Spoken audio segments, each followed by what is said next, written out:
Have you ever felt like you're stuck? Like you want to change something in your life, but you just don't know where to start? Maybe you want to get healthier, learn a new skill, or finally become fluent in English. But every time you think about it, it feels too big, too overwhelming, too impossible. Here's the thing. Most of us are waiting for something. We're waiting for the perfect moment, the perfect plan, or the perfect feeling of motivation. But what if I told you that waiting is exactly what's keeping you stuck? Today, I'm going to share something with you that might genuinely change the way you think about your life, your goals, and even your English learning journey. And I know that sounds dramatic, but stay with me, because by the end of this conversation, you'll understand why small actions create big transformations. Hi, I'm Sadie, and welcome back to the Artificial Fluency Podcast. I upload new videos to our channel every day for you to learn and grow. Don't forget to support me so I can continue doing this. You can help me see our channel in front of more people by subscribing, becoming a member, liking, and commenting on each of my videos. Please don't forget to do these. So let's talk about change. Real change. Not the kind of change where you make a New Year's resolution and forget about it by February. I'm talking about the kind of change that actually sticks, that actually transforms who you are and how you live. The biggest lie we tell ourselves is that transformation happens overnight. We see someone who's fluent in English, or someone who's in great shape, or someone who has a successful business, and we think, wow, they must have had some big breakthrough moment. But that's not how it works. Big transformations don't happen overnight. They happen through small, consistent actions repeated over time. It's not about one huge decision. It's about the little changes we make every single day. Think about learning English. You didn't wake up one day and suddenly understand everything, right? It happened gradually, one word at a time, one conversation at a time, one lesson at a time. And here's the beautiful part. That same principle applies to every area of your life. There's a concept called the 1% rule. It says that if you improve by just 1% every day, you'll be 37 times better after 1 year. Let me say that again. 37 times better. Not by doing something huge and exhausting, but by improving just a tiny bit every single day. Imagine if you practice English for just 10 minutes every day. That doesn't sound like much, does it? But over a year, that's 60 hours of practice. Over 5 years, that's 300 hours. And suddenly, you're not a beginner anymore. You're having real conversations, watching movies without subtitles, maybe even dreaming in English. That's the power of small, consistent action. And it works for everything: your health, your relationships, your career, your happiness. But if change is that simple, why do so many of us stay stuck? Why do we start things and then quit? Why do we feel like we're spinning our wheels without moving forward? I think there are a few big reasons, and recognizing these reasons in yourself is the first step to breaking free. First, there's fear of failure. We ask ourselves, what if I try and fail? This fear is so powerful that it stops us before we even start.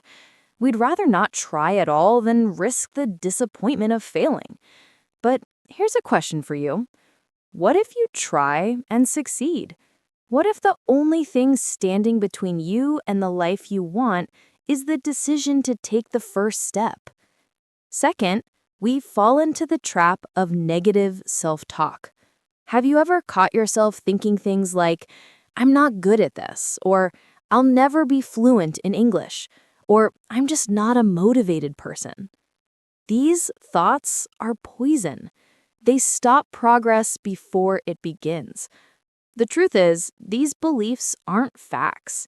They're just stories you've been telling yourself, and stories can be rewritten. Third, we wait for motivation. This is a huge one. We think, I'll start when I feel motivated, or I'll begin when I'm ready. But motivation doesn't work that way. Motivation comes after you take action, not before. Let me say that again because it's so important. Motivation comes after action, not before. You don't wait to feel motivated.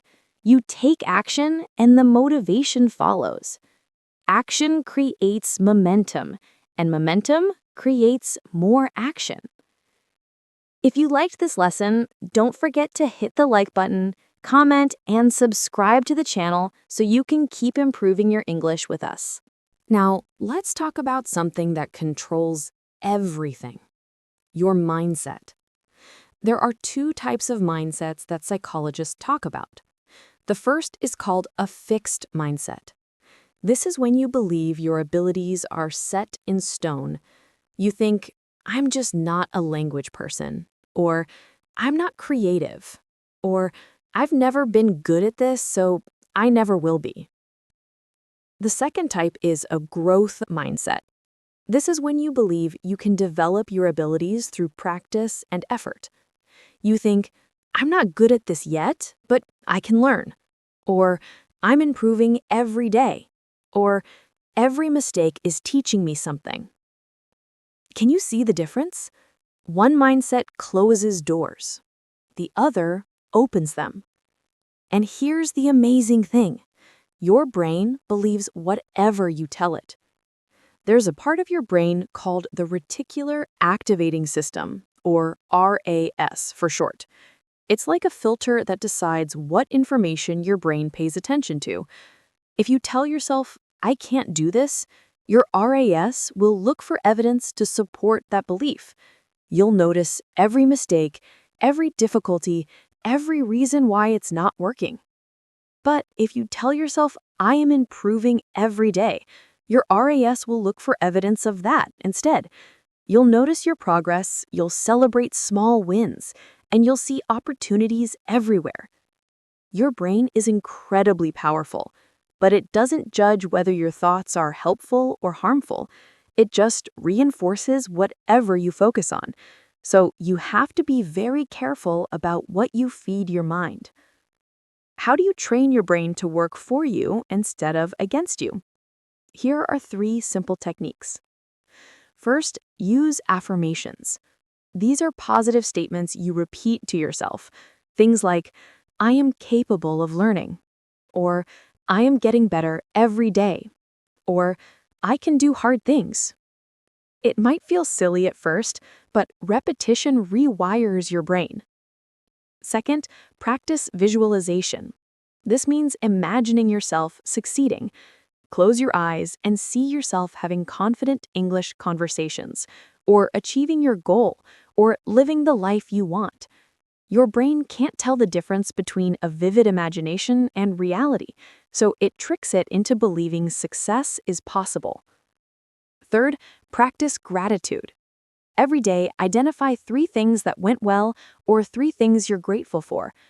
This trains your brain to look for the good instead of focusing on problems. These techniques might seem too simple to work, but I promise you they're powerful.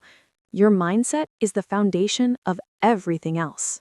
All right, let's talk about something that stops so many people: the need for perfection. Have you ever had a goal but thought, I need to wait until I have the perfect plan? Or I need to feel completely ready before I start? If so, I have some news for you. You will never feel fully ready.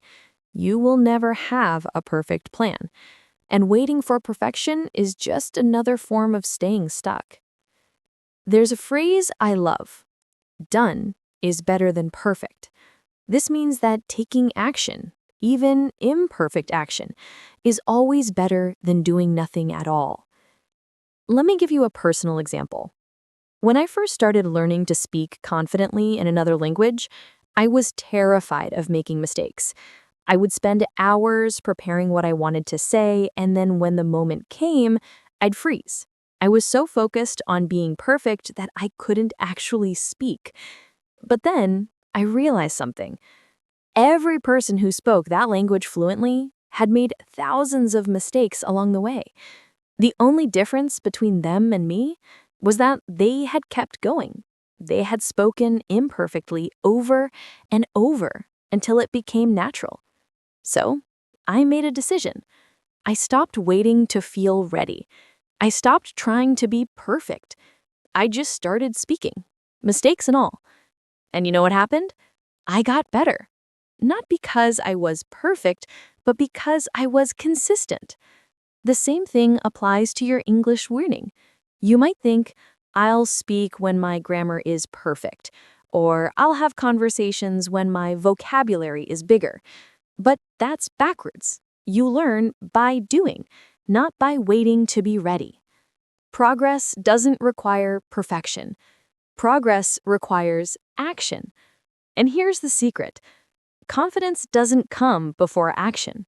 Confidence comes from taking action. You build confidence by doing the thing you're afraid of over and over until it's not scary anymore. So here's my challenge for you. Think of one thing you've been putting off because you don't feel ready. Maybe it's speaking English with a native speaker. Maybe it's starting a new habit. Maybe it's applying for a job or starting a project. Whatever it is, take one small step today. Not tomorrow, not next week, today. It doesn't have to be perfect. It just has to be done. Now I want to talk about something that many people overlook: your environment. There's a saying, you are the average of the 5 people you spend the most time with. Think about that for a moment. The people around you, the content you consume, the places you spend your time, all of these things shape who you become. If you surround yourself with people who complain all the time, who don't have goals, who tell you that your dreams are unrealistic, it's going to be very hard to stay motivated. Their negative energy will pull you down. But if you surround yourself with people who are positive, who are working toward goals, who encourage you and believe in you, you'll find it much easier to keep going. Their energy will lift you up. And it's not just about people. It's also about what you watch, what you read, what you listen to. If you spend hours every day watching negative news or scrolling through social media that makes you feel bad about yourself, that's going to affect your mindset. But if you fill your mind with inspiring content, podcasts like this one, books about growth, videos that teach you something useful, you'll start to think differently. Your environment programs your mind. So, how do you create a supportive environment? Here are some practical steps. First, add positive influences. Follow people on social media who inspire you. Read books by authors who challenge you to grow. Listen to podcasts that teach you something valuable. Join online communities of people who are learning English or working towards similar goals. Second, reduce negative exposure. This might mean spending less time with people who drain your energy. It might mean limiting your time on social media or turning off the news. It might mean saying no to activities that don't align with your goals. I know this can be difficult, especially with family or old friends. You don't have to cut people out of your life completely, but you can be strategic about how much time and energy you give to different relationships and activities. Your environment is one of the most powerful forces in your life. Don't underestimate it. Design your environment intentionally, and it will carry you toward your goals. If you liked this lesson, don't forget to hit the like button, comment, and subscribe to the channel so you can keep improving your English with us. Let's bring this all together and talk about habits. A habit is something you do regularly, almost automatically. Brushing your teeth is a habit. Checking your phone when you wake up is a habit. Having coffee in the morning is a habit. Habits are incredibly powerful because they don't require willpower or motivation. Once something becomes a habit, you do it without thinking. And that's exactly why habits are the key to transformation. If you want to change your life, you don't need to rely on motivation or willpower. You need to build better habits. And the best way to build habits is to start small. Remember the 1% rule? That applies to habits too. You don't need to study English for 3 hours every day to become fluent. You just need to practice for 10 minutes every day. You don't need to run a marathon tomorrow to get healthy. You just need to walk for 15 minutes today. Small habits are easy to start, easy to maintain, and over time, they compound into massive results. Let me share a real example. There was a person who wanted to become fluent in English, but they had a busy life. They couldn't commit to hours of study every day. So, instead, they made one small habit. They listened to an English podcast for 20 minutes during their commute to work. That's it. Just 20 minutes a day. They didn't do grammar exercises. They didn't memorize vocabulary lists. They just listened consistently, every single day. After 6 months, something amazing happened. They started understanding movies without subtitles. They could follow conversations easily. Their pronunciation improved without them even trying, all from one tiny habit done consistently. This is the power of atomic habits, small, consistent actions that over time fundamentally change who you are. So here's my advice. Don't try to change everything at once. Don't set 10 goals and try to achieve them all in 1 month. Pick one habit, just one. Make it so small that it feels almost too easy, and commit to doing it every day for 30 days. Maybe it's practicing English for 5 minutes. Maybe it's reading 1 page of a book. Maybe it's drinking a glass of water when you wake up. Whatever it is, make it small, make it specific, and do it every day. After 30 days, that habit will feel natural, and then you can add another one. Slowly, steadily, one habit at a time, you'll transform your entire life. Now, I want to connect all of this specifically to your English learning. Everything we've talked about today, the 1% rule, growth mindset, taking imperfect action, creating a supportive environment, building small habits, all of this applies directly to learning English. Maybe you've been learning English for months or even years, and sometimes you feel frustrated. You think, why isn't this easier? Why am I not fluent yet? But remember, language learning is not linear. You don't improve the same amount every day. Some days feel like progress. Some days feel like you're going backwards. But here's the truth. As long as you keep showing up, as long as you keep practicing, you are improving. Every conversation, every podcast episode, every mistake you make is teaching you something. Your brain is processing, connecting, building neural pathways. Even when you can't see it, you're growing. The key is consistency and patience. You can't force fluency. You can't rush it. You can only practice consistently and trust the process. And remember, done is better than perfect. Speak with mistakes. Write with errors. Listen to content that's a little too difficult. All of that is helping you improve. Also, pay attention to your environment. If you only use English in formal lessons, it's going to feel formal and stiff. But if you surround yourself with English by listening to podcasts like this one, watching shows, reading books, joining online communities, English will start to feel natural. Your English learning journey is part of your bigger life transformation. The discipline you build by practicing English every day carries over into other areas. The confidence you gain from having conversations in English will help you in your career, your relationships, your entire life. So don't just see English as a skill you're learning. See it as a practice ground for becoming the person you want to be. Before we wrap up, let's quickly review some important intermediate vocabulary from today's conversation. These are words and phrases you can use in your own discussions about personal growth and change. Stuck. When you feel stuck, you feel like you can't move forward or make progress. You're in the same situation and don't know how to change it. Example, I felt stuck in my job, so I decided to learn new skills. Overwhelming.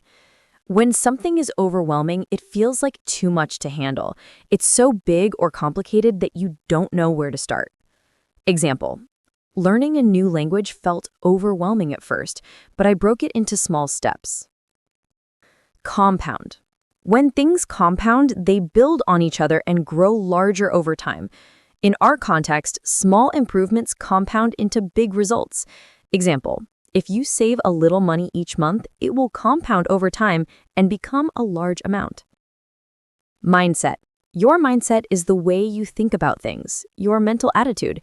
A growth mindset believes you can improve, while a fixed mindset believes you can't change. Example, changing my mindset from I can't to I can learn made a huge difference. Self-talk. Self-talk is the way you talk to yourself in your mind. It can be positive or negative. Example, my negative self-talk was holding me back, so I started using positive affirmations. Take action. To take action means to do something rather than just thinking or talking about it. It's about making a move toward your goal. Example, stop planning and take action. Even a small step is progress. Set in stone. When something is set in stone, it's fixed and can't be changed.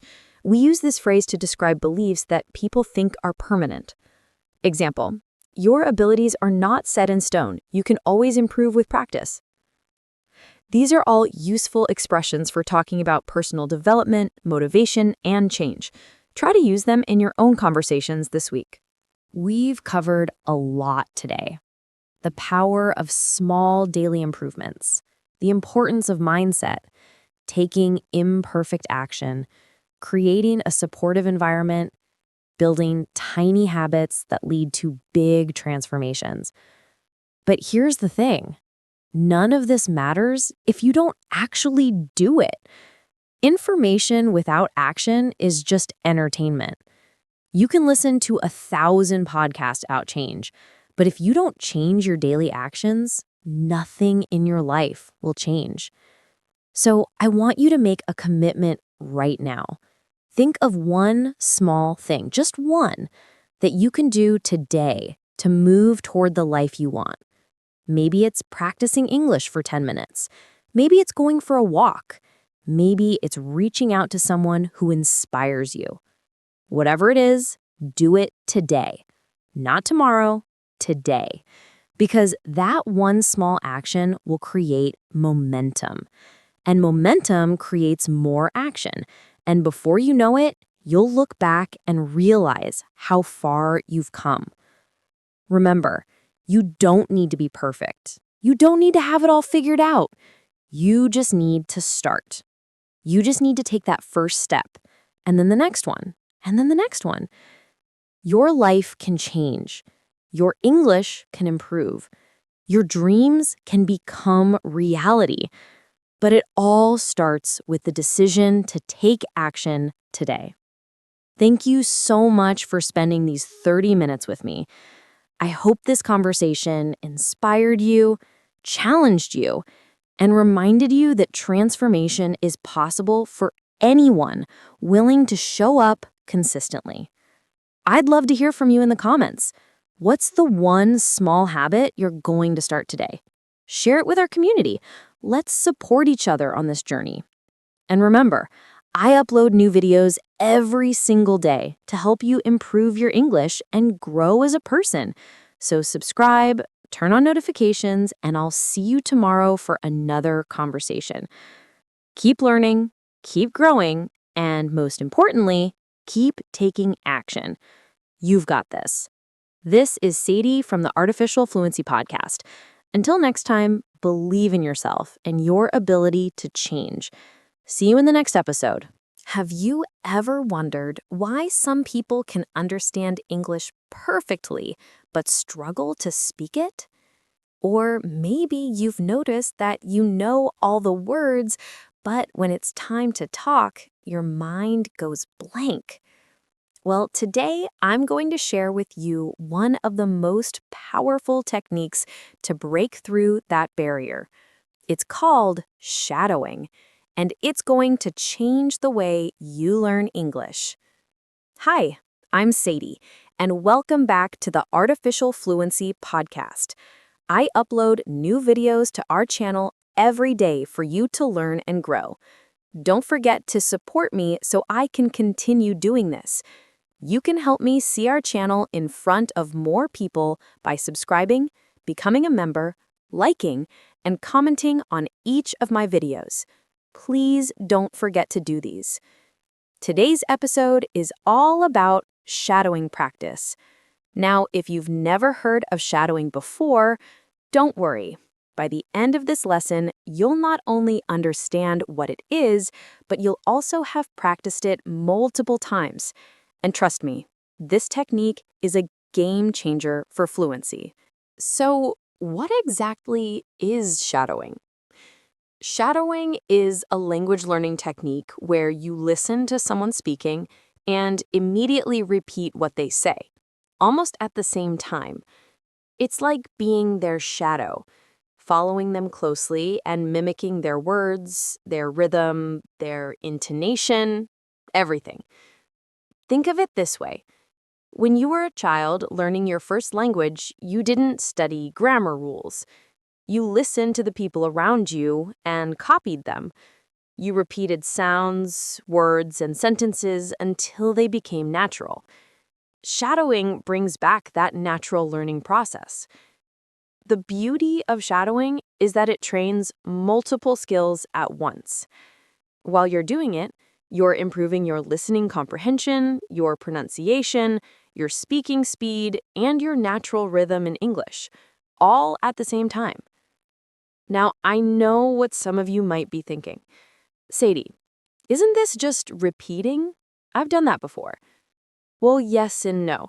Shadowing is different because you're not waiting for the speaker to finish. You're speaking almost simultaneously, matching their pace, their tone, and their emotion. This creates a flow, a natural rhythm that gets embedded in your brain. And here's the best part. Shadowing works for all levels. Whether you're a beginner or advanced, this technique will help you sound more natural and confident. Let me explain why shadowing is so effective. Your brain learns language through patterns. When you shadow someone, you're training your brain to recognize and produce English patterns automatically. You're not translating in your head. You're not thinking about grammar rules. You're just flowing with the language. Shadowing also improves what we call muscle memory for speaking. Your mouth, your tongue, your vocal cords, they all need to learn the physical movements of English sounds. The more you shadow, the more natural these movements become. Plus, shadowing helps you develop better listening skills. When you try to repeat what someone says immediately, you have to focus intensely on every word, every sound.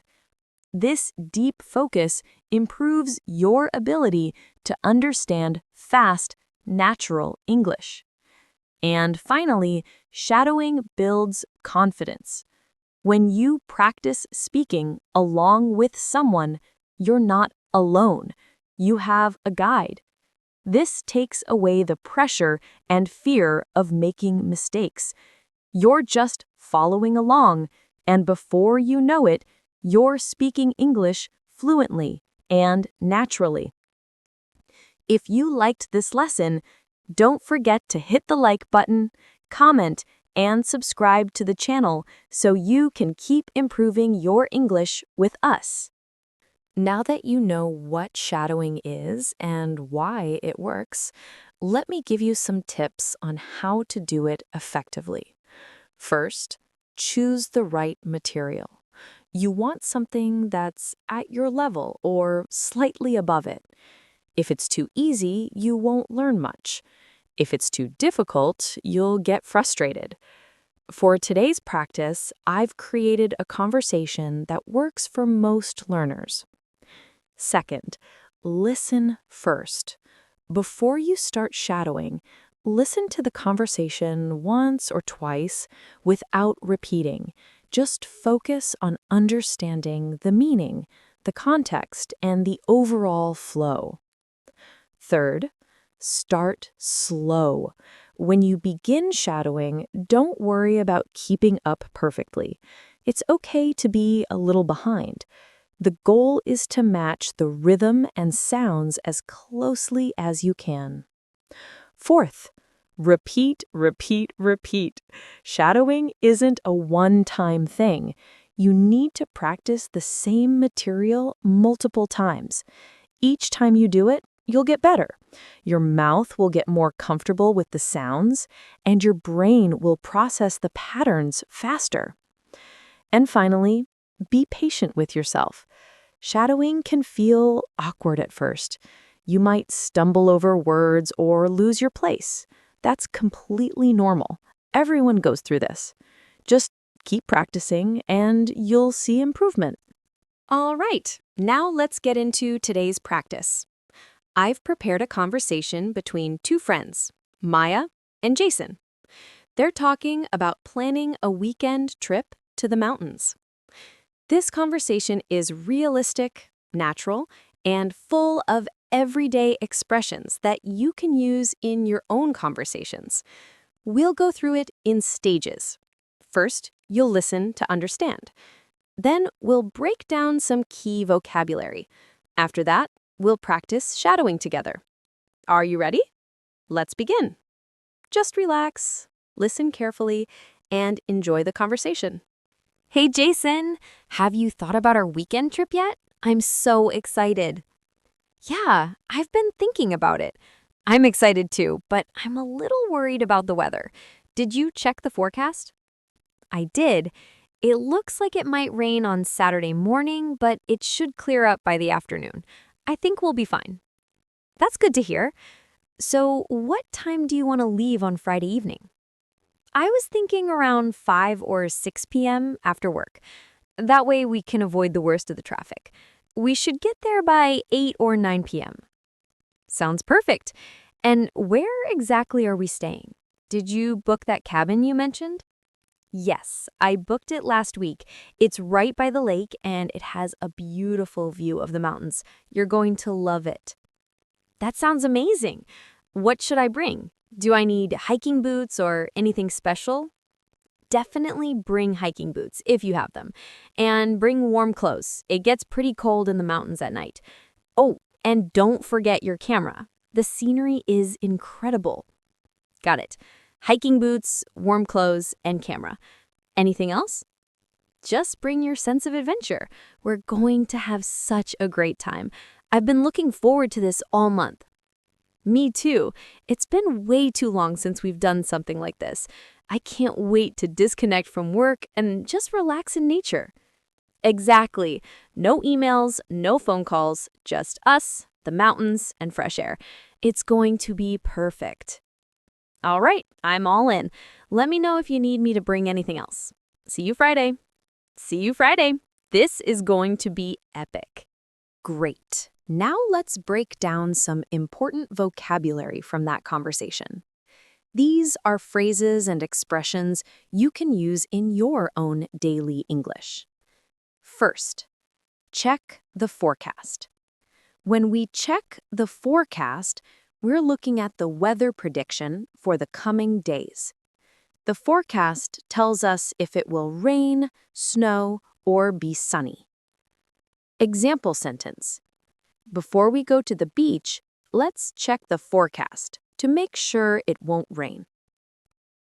Second, clear up. When weather clears up, it means the clouds go away and the weather becomes better. The rain or storms stop. Example sentence. It was cloudy this morning, but it should clear up by noon. Third, avoid the worst of the traffic. This phrase means trying not to drive during the busiest times when there are lots of cars on the road. We try to leave earlier or later to avoid sitting in traffic jams. Example sentence. Let's leave at 10 a.m. to avoid the worst of the traffic on the highway. Fourth, get cold. When something gets cold, the temperature drops and it becomes uncomfortable. We use this for weather, rooms, or food. Example sentence. Bring a jacket. It gets cold in the evenings. Fifth, look forward to. When you look forward to something, you're excited about it and can't wait for it to happen. It's something you've been anticipating with joy. Example sentence. I'm looking forward to the weekend. I really need a break. Sixth, disconnect from. To disconnect from something means to separate yourself from it, to take a break. We often use this with technology or work.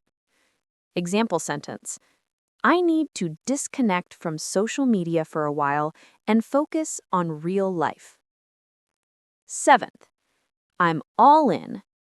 This is a casual expression that means I'm completely committed, or I agree 100%. It comes from poker, where you bet all your chips. Example sentence. You want to start a study group? I'm all in. These are all natural, everyday expressions. Try to use them in your own conversations this week. Now comes the fun part, shadowing practice. We're going to go through the conversation again, but this time I want you to speak along with me. Don't be shy. Even if you're listening in public, you can whisper. The important thing is to move your mouth and try to match my rhythm and intonation. We'll do this in two ways. First, you'll shadow Maya's parts while I speak as Jason. Then we'll switch, and you'll shadow Jason's parts while I speak as Maya. Remember, it's okay if you can't keep up perfectly. Just do your best. The more you practice, the easier it gets. Are you ready? Let's start with Maya's part. You'll be Maya, and I'll be Jason. If you liked this lesson, don't forget to hit the like button, comment, and subscribe to the channel so you can keep improving your English with us. All right, you're Maya. Speak along with me. Hey, Jason, have you thought about our weekend trip yet? I'm so excited. Yeah, I've been thinking about it. I'm excited too, but I'm a little worried about the weather. Did you check the forecast? I did. It looks like it might rain on Saturday morning, but it should clear up by the afternoon. I think we'll be fine.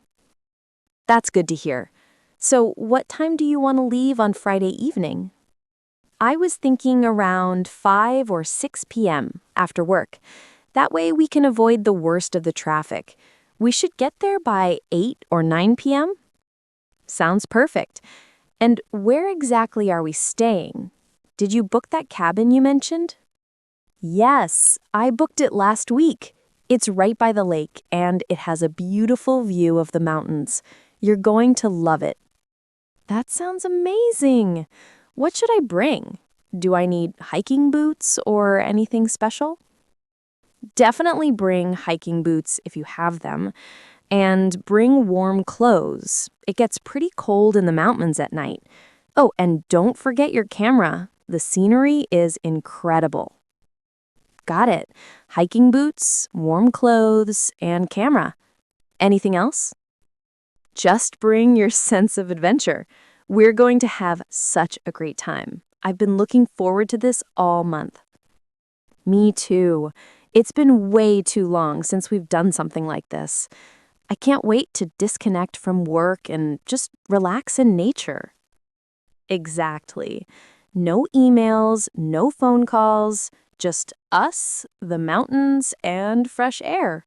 It's going to be perfect. All right, I'm all in. Let me know if you need me to bring anything else. See you Friday. See you Friday. This is going to be epic. Excellent work. How did that feel? If you found it challenging, that's completely normal. Your brain is working hard to process the sounds, meanings, and rhythm all at once. Now, let's switch roles. This time, you'll be Jason and I'll be Maya. Remember to match my speed and tone as closely as you can. Let's go. You're Jason now. Shadow me. Hey, Jason. Have you thought about our weekend trip yet? I'm so excited. Yeah, I've been thinking about it. I'm excited too, but I'm a little worried about the weather. Did you check the forecast? I did. It looks like it might rain on Saturday morning, but it should clear up by the afternoon. I think we'll be fine. That's good to hear. So, what time do you want to leave on Friday evening? I was thinking around 5 or 6 p.m. after work. That way we can avoid the worst of the traffic. We should get there by 8 or 9 p.m. Sounds perfect. And where exactly are we staying? Did you book that cabin you mentioned? Yes, I booked it last week. It's right by the lake and it has a beautiful view of the mountains. You're going to love it. That sounds amazing. What should I bring? Do I need hiking boots or anything special? Definitely bring hiking boots if you have them, and bring warm clothes. It gets pretty cold in the mountains at night. Oh, and don't forget your camera. The scenery is incredible. Got it. Hiking boots, warm clothes, and camera. Anything else? Just bring your sense of adventure. We're going to have such a great time. I've been looking forward to this all month. Me too. It's been way too long since we've done something like this. I can't wait to disconnect from work and just relax in nature. Exactly. No emails, no phone calls, just us, the mountains, and fresh air. It's going to be perfect. All right, I'm all in. Let me know if you need me to bring anything else. See you Friday. See you Friday. This is going to be epic. Amazing! You just completed a full shadowing practice session. Give yourself a pat on the back because this isn't easy, but you did it. Now, here's my advice for you. Come back to this video tomorrow and do the whole thing again, and then do it again the next day, and the day after that.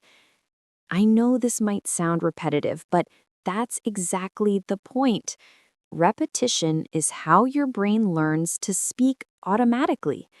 When you shadow the same conversation multiple times, those words, those phrases, that rhythm, they all become part of you. They become automatic. You'll notice that each time you practice, it gets a little easier. The words flow more naturally, your pronunciation gets clearer, your confidence grows.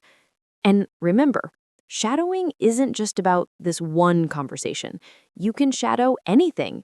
Movies, TV shows, podcasts, other YouTube videos. Find content you enjoy and practice shadowing it. The more you do it, the more fluent you'll become. Also, don't stress about perfection. Native speakers make mistakes all the time. We mumble, we pause, we say and The goal isn't to be perfect. The goal is to be natural, confident, and understood. Thank you so much for spending these 30 minutes with me today. I really hope you found this shadowing practice helpful. If you did, please let me know in the comments. Tell me how it felt. Was it challenging? Did you enjoy it? What other conversations would you like to shadow? And remember, I upload new videos every single day to help you improve your English.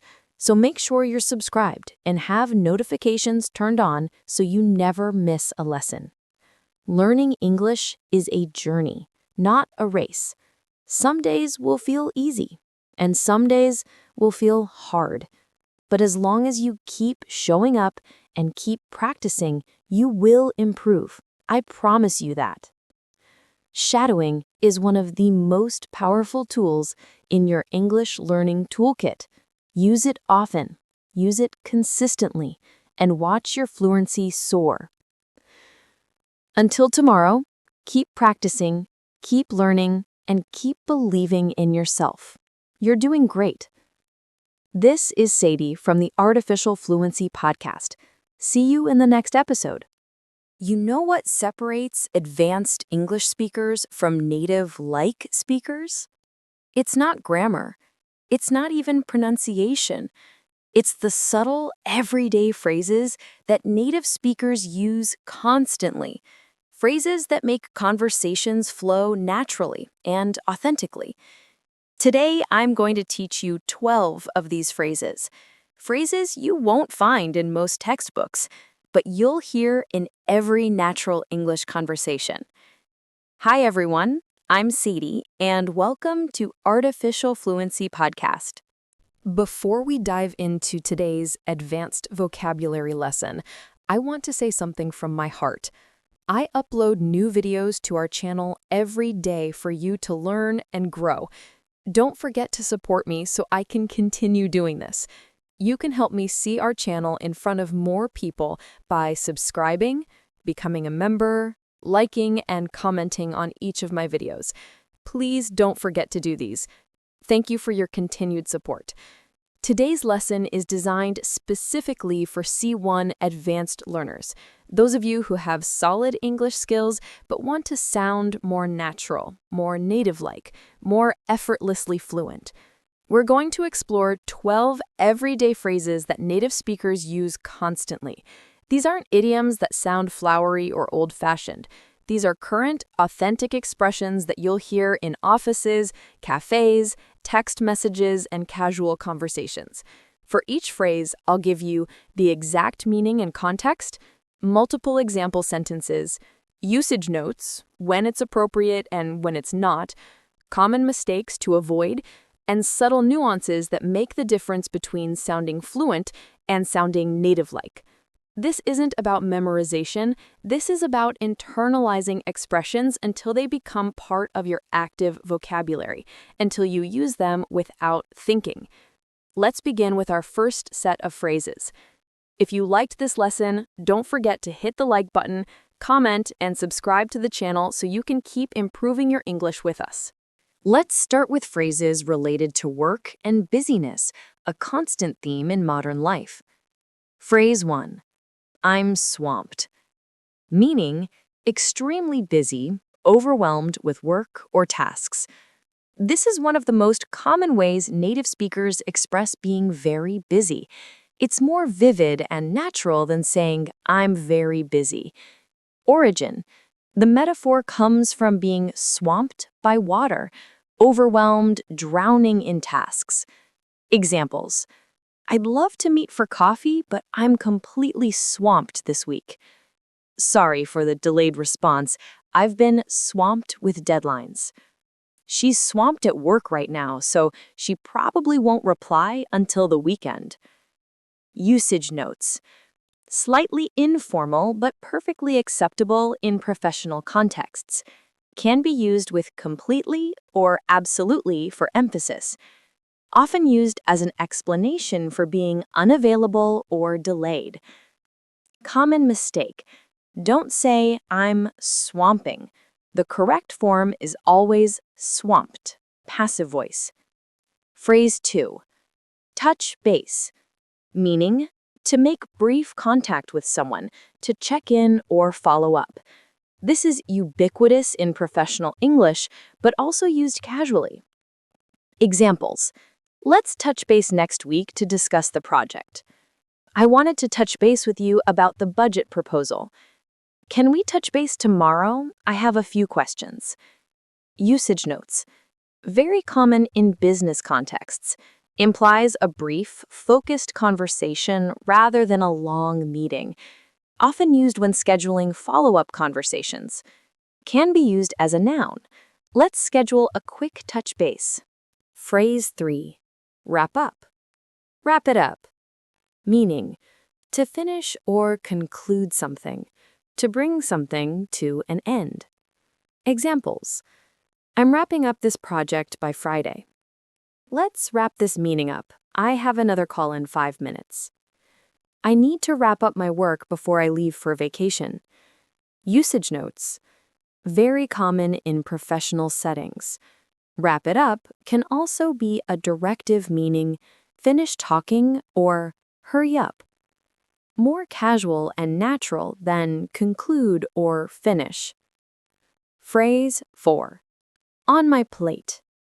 Meaning, responsibilities or tasks that someone is currently dealing with.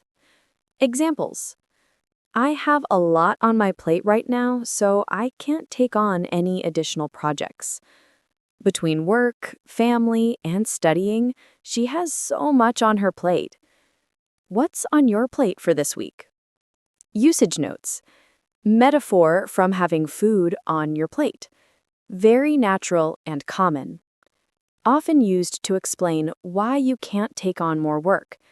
Can say, too much on my plate, or a full plate. Cultural context. These phrases reflect the always busy nature of modern professional life, particularly in American and British culture, where busyness is often worn as a badge of honor. Now let's look at phrases for expressing uncertainty or indecision, states we find ourselves in frequently. Phrase 5. On the fence. Meaning, undecided, unable to choose between two options. Examples. I'm still on the fence about accepting the job offer. She's on the fence about whether to move to another city. Are you going to the conference? I'm on the fence. I need to check my schedule. Usage notes. Comes from the image of sitting on a fence between 2 yards, unable to choose a side. Very natural and common. Can use sitting on the fence for emphasis. To get off the fence means to make a decision. Phrase 6. Up in the air. Meaning, uncertain, not yet decided or determined. Examples. Our vacation plans are still up in the air. The project timeline is up in the air until we get approval. Everything's up in the air right now. I'll let you know when I have more clarity. Usage notes. Implies that the decision or outcome hasn't been determined yet. Often used when external factors affect the decision. Can be used for personal plans or professional situations. Subtle difference. On the fence means you can't decide. Up in the air means the situation is uncertain, may not be entirely in your control. Phrase 7. Play it by ear. Meaning, to decide what to do as the situation develops, rather than planning everything in advance. Examples. I don't know what time I'll arrive, so let's just play it by ear. We can make a plan, but we might need to play it by ear depending on the weather. I'm not sure how I'm feeling today. Let's play it by ear. Usage notes. Comes from music, playing without sheet music, by listening. Suggests flexibility and adaptability. Common in casual plans. Shows you're comfortable with uncertainty. If you liked this lesson, don't forget to hit the like button, comment, and subscribe to the channel so you can keep improving your English with us. Let's explore phrases for social situations, the casual interactions that make up much of daily life. Phrase 8. Catch up. Meaning, To spend time with someone you haven't seen in a while and share updates about your lives. Examples. We should catch up soon. It's been too long. I caught up with an old friend over coffee yesterday. Let's catch up over lunch next week. Usage notes. One of the most natural ways to suggest meeting someone. Implies both people will share updates, not just one person talking. Can be a verb or a noun. Let's have a catch-up. Very warm and friendly tone. Phrase 9. Hit it off. Meaning, to immediately get along well with someone, to have instant chemistry or connection. Examples. I met my business partner at a conference, and we just hit it off immediately. I wasn't sure about the blind date, but we actually hit it off really well. They hit it off right away and have been best friends ever since. Usage notes.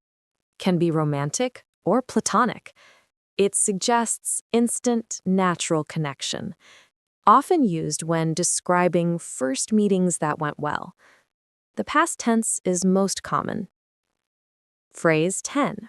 Keep in touch. Meaning, to maintain contact with someone, to not lose connection. Examples. It was great meeting you.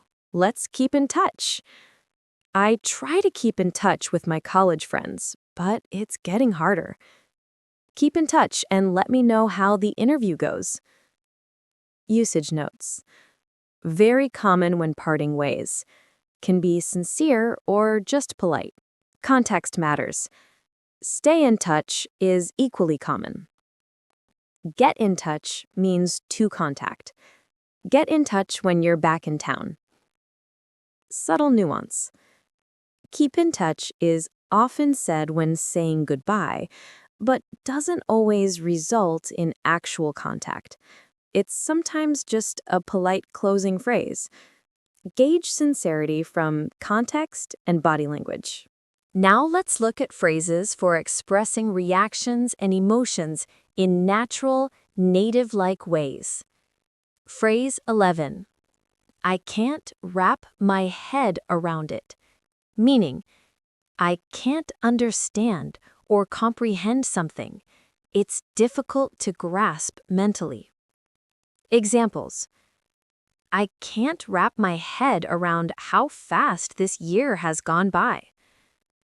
The physics concept is so complex, I just can't wrap my head around it. He quit his dream job? I can't wrap my head around that decision. Usage notes. Expresses genuine difficulty in understanding, often used for abstract or counterintuitive concepts. More colorful than simply saying, I don't understand.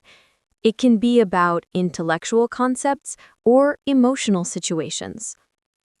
Phrase 12. It's not my cup of tea. Meaning, it's not something I enjoy or am interested in.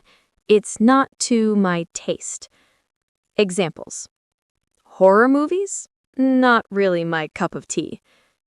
I tried yoga, but it's just not my cup of tea.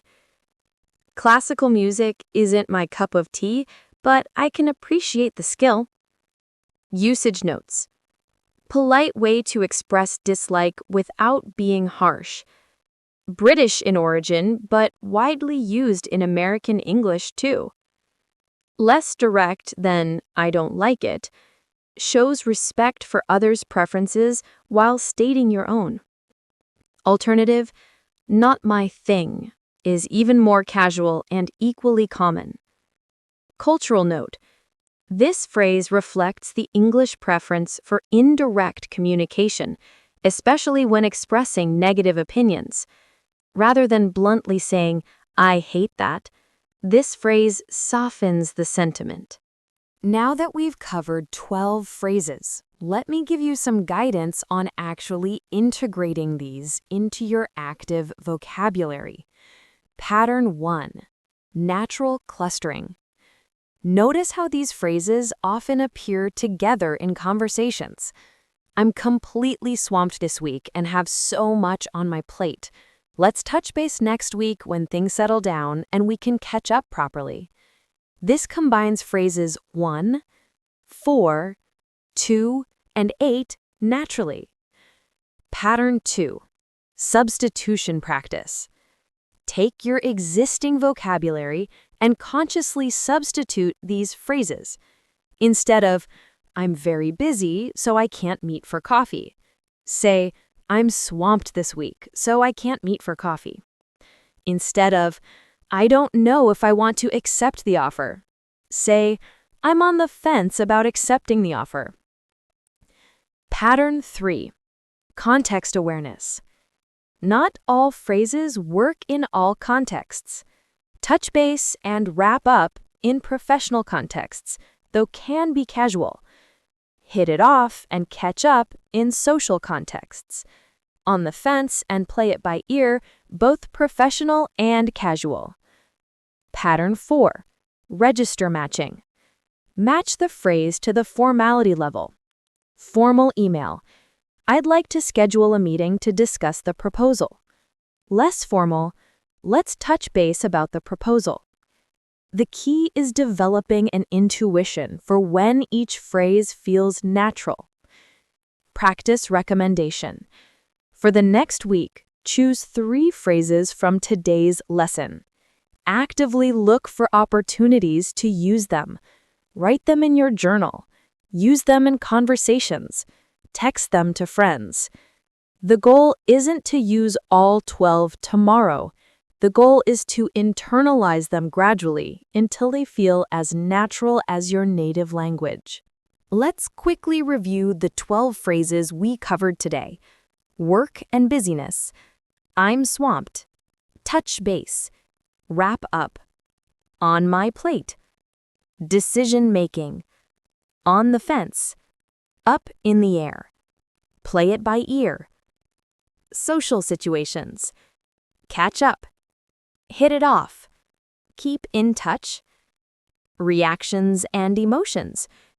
Can't wrap my head around it. Not my cup of tea. These aren't just vocabulary items to memorize.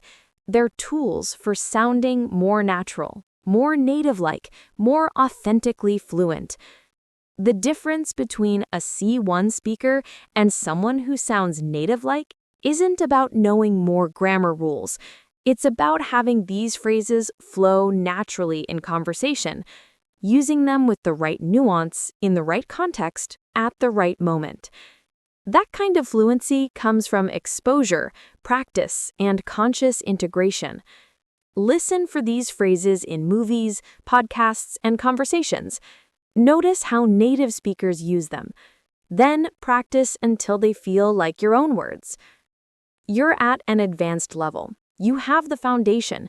Now it's about refinement, about those finishing touches that make your English not just correct, but effortlessly natural. Thank you for spending this time with me today. I hope these phrases help you sound more native-like in your daily conversations. Keep learning, keep refining, and keep pushing toward that native-like fluency you're working toward. This is Sadie, and I'll see you in the next lesson. Until then, happy practicing! Do you understand English when you read it or hear it, but you never speak? Are you too afraid to open your mouth and say something in English? Do you have ideas, feelings, and thoughts inside you, but they stay silent? Today is about you. Today is about finding your voice, about unlocking the words that are already inside you. Hi everyone, I'm Sadie, and welcome to Artificial Fluency Podcast. Before we begin, I want to say something from my heart.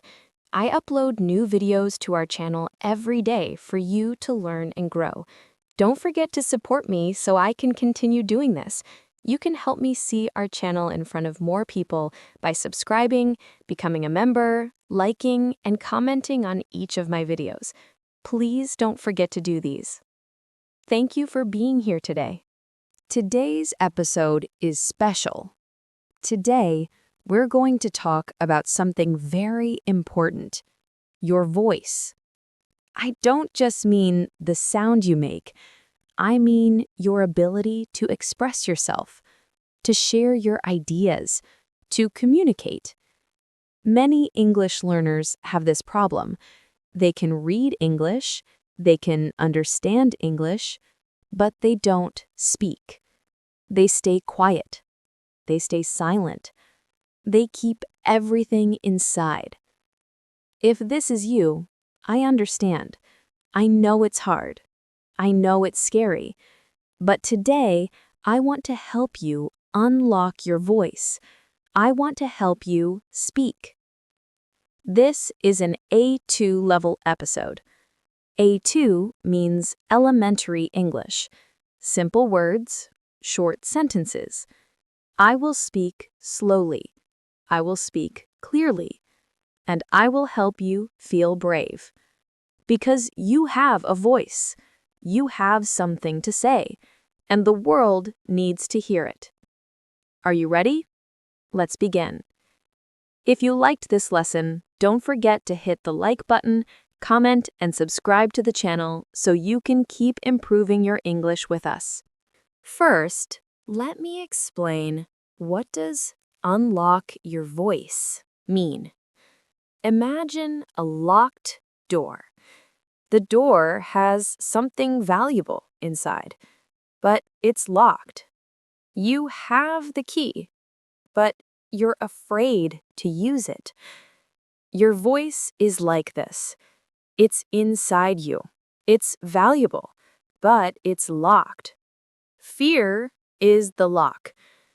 Today, we're going to find the key. We're going to unlock your voice. What does this mean in practice? It means you will speak English. You will express yourself. You will communicate. Not perfectly, not without mistakes, but you will speak. Let me tell you something important. Your voice is not just about English. Your voice is about you. Your voice is your ideas, your feelings, your thoughts, your opinions, your stories, your experiences. All of these things are inside you right now. They're waiting to come out. They're waiting to be heard. But maybe you keep them inside. Why? Maybe because you're afraid of making mistakes. You're afraid people will laugh at you. You're afraid your English isn't good enough. You're afraid you'll say something wrong. You're afraid no one will understand you. These fears are normal. Everyone has them. Even native speakers sometimes feel afraid to speak. But here's the truth. Your voice matters. Even if your English isn't perfect, even if you make mistakes. When you speak, you give something to the world. You share yourself. You connect with people. When you stay silent, you keep everything locked inside. And that's lonely. That's sad. So today, we're going to learn how to unlock your voice, how to speak, how to share yourself with the world. Now let's talk about fear. Why are you afraid to speak English? Let me list some common fears. See if any of these sound familiar to you. Fear 1. My English is not good enough. Many learners think, I need to be perfect before I speak. But this is impossible. You can never be perfect. Even native speakers make mistakes. The truth is, your English doesn't need to be perfect. Your English just needs to be good enough to communicate. If someone understands you, that's success. That's enough. Fear 2. People will laugh at me. You're afraid that if you make a mistake, people will laugh at you. They will think you're stupid. But here's the truth. Most people won't laugh. Most people will respect you for trying. Speaking a foreign language is brave. It's difficult. People know this. And if someone does laugh at you, that person is unkind. That's their problem, not yours.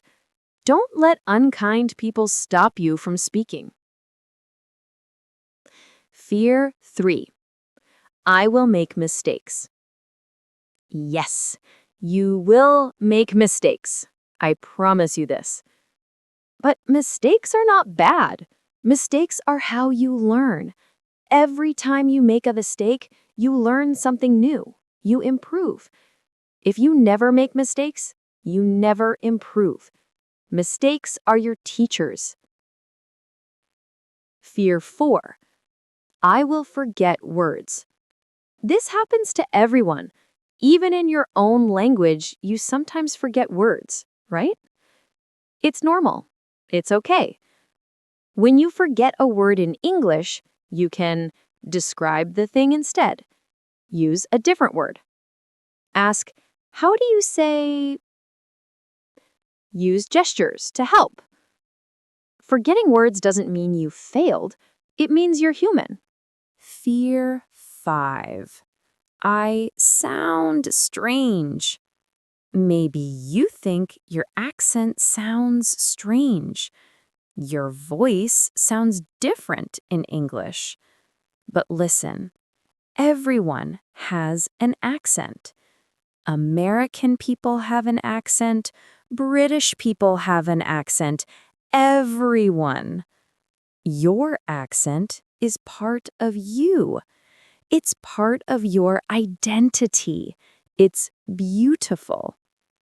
You don't need to sound exactly like a native speaker. You just need to be understood. Let me tell you something personal. When I was learning another language, I was terrified to speak. I understood everything, but I stayed quiet. One day, I forced myself to speak. I went to a cafe and ordered in that language. My pronunciation was terrible. I made mistakes.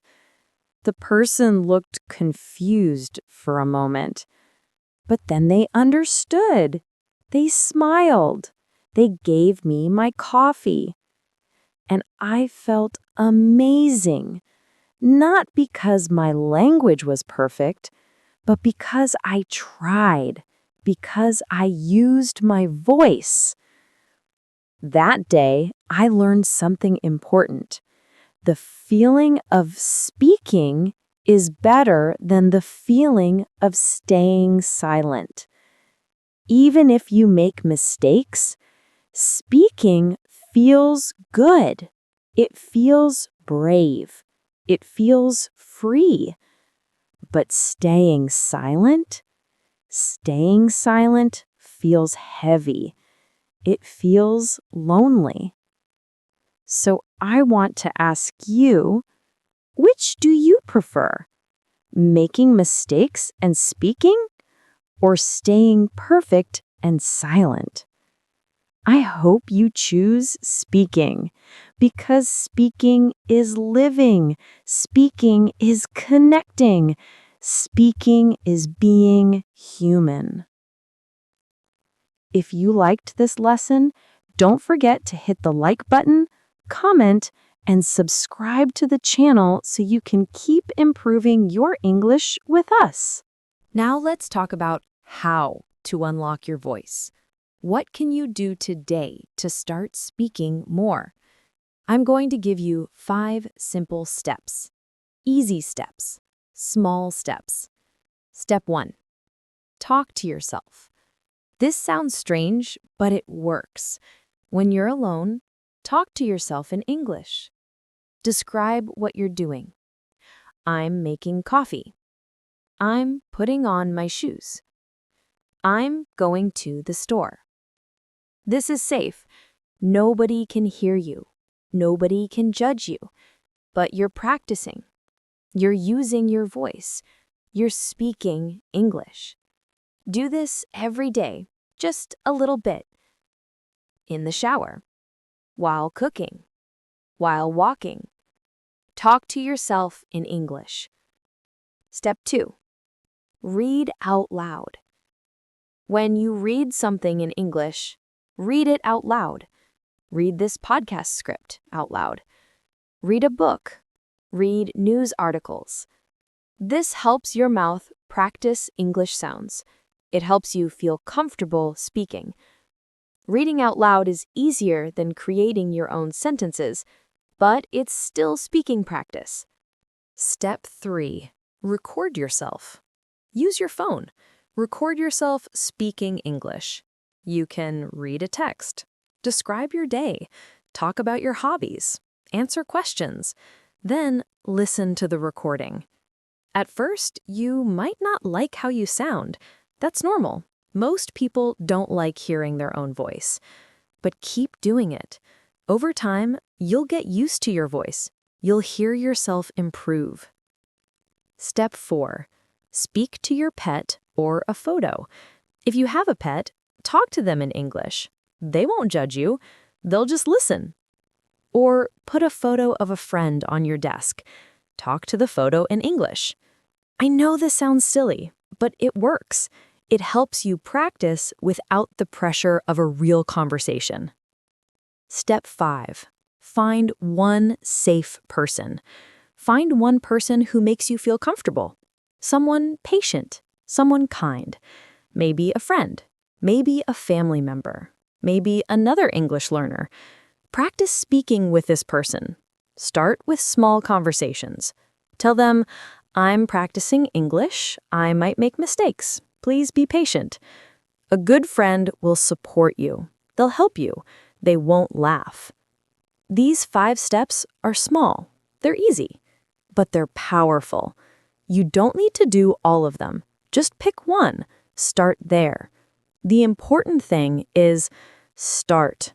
Use your voice, even just a little bit, because every time you speak, you unlock your voice a little more. Now, I want to talk about something deeper. Finding your authentic voice. What does authentic mean? Authentic means real, true, honest. Your authentic voice is not copying someone else. It's being yourself. Many English learners try to sound like native speakers. They try to copy accents. They try to use slang they don't really understand. But this doesn't sound natural. It sounds fake. Your authentic voice is different.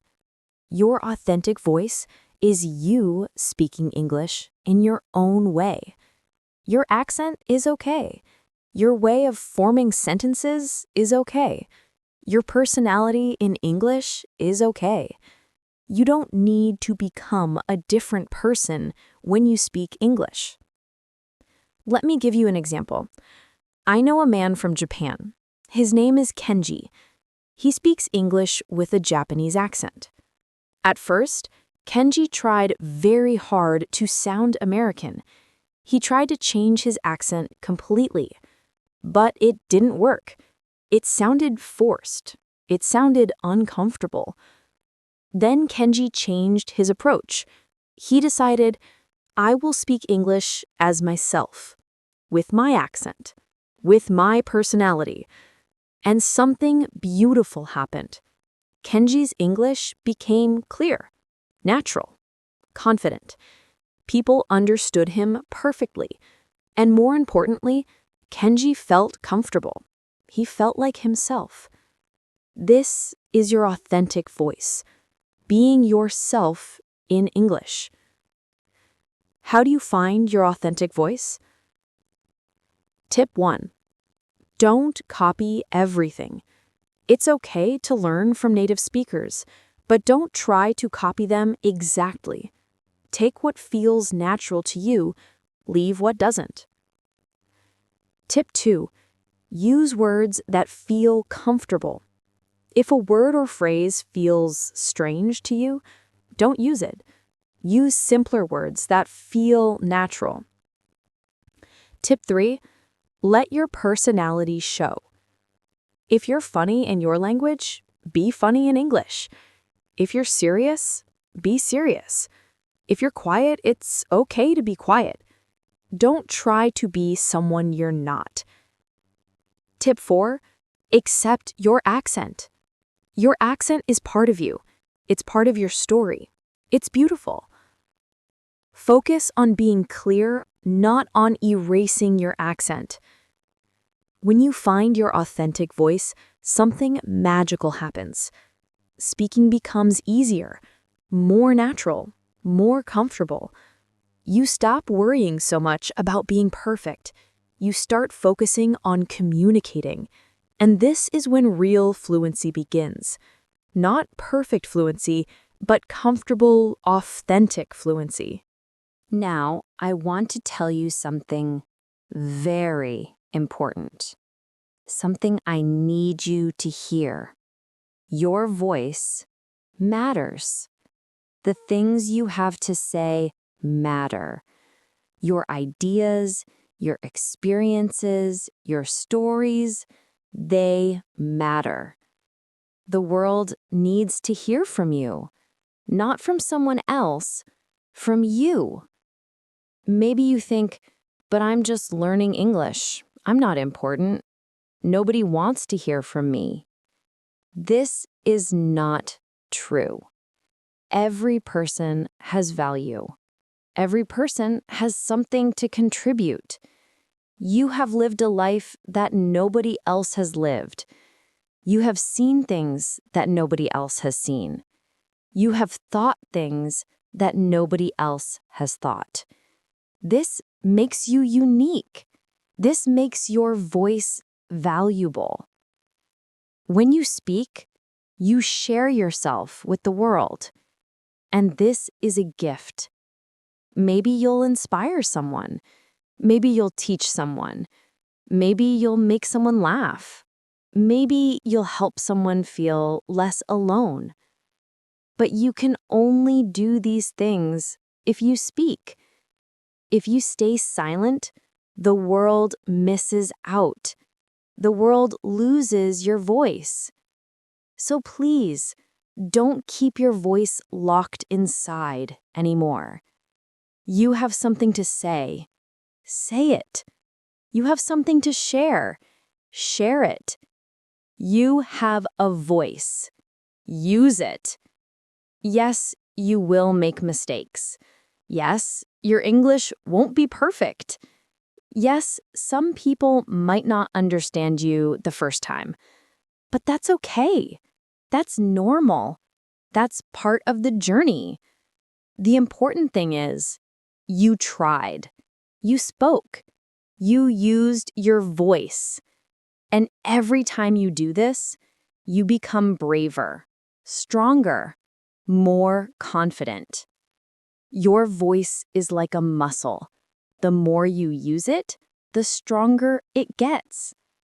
Right now, maybe your voice is weak. Maybe it's quiet.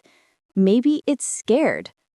But if you use it, even a little bit every day, it will grow stronger. One day, you'll speak English without fear, without hesitation, without that heavy feeling in your chest.